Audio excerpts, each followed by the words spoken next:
Hey everyone, welcome back to the making of MiserableMac 3. This is part 25, and today we're going to be working on animation for a bit.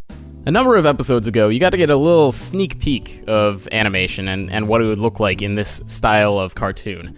But today we're going to be going in a little bit more depth. You're going to see a little bit more of how it's all going to come together. Animating in this style is complicated in Flash. There are many better tools out there to do this sort of work, namely Toon Boom and Adobe After Effects. Both of them are way better suited for this. They have dedicated tools specifically for this style of animation, something that Flash technically supports, but the tools that Flash provides are kind of shit, and so we don't use those.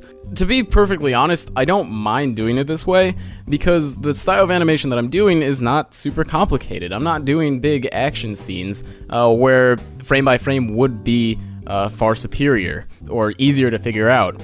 With the style of animation that I'm doing, it's a lot of people standing in a room and talking to one another. And that's definitely not to say that I won't be doing any action animation later on, it's just that I haven't worked with this process enough, and the current story that I'm writing doesn't need that. So maybe when I've had more practice with it, and the story calls for it, then we'll see some more complicated animation, which will involve a lot more frame by frame, but still keeping consistent with the current style that I'm using. Even while I'm working on this cartoon, I'm learning so much about what goes into doing this style of animation and how to make it look as good as it possibly can. It is a lot more work than I intended or had originally envisioned, but it's good. That's not a bad thing, and I'm really getting something out of this. I've done a lot of different styles of animation in the past. My style has definitely changed dramatically throughout the years, and this is sort of taking it in a new direction. I'm not necessarily saying that I'm abandoning what I used to do, but this is something different, and it's something that I just absolutely love how things look. So moving forward, I'd like to continue using this, at least in MiserableMac. If I do other cartoons, I'm sort of just like stuck working on MiserableMac. Stuck as in, I really enjoy doing it, so I don't really want to do anything else.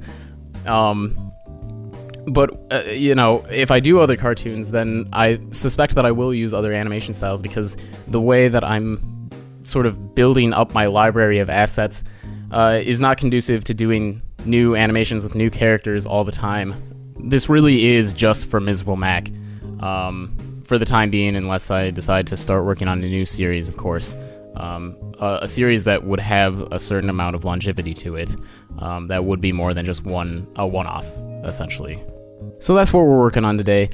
You're getting a closer look at the style of animation that I'm using for this cartoon. As always, thank you so much for watching, and I'll see you next time.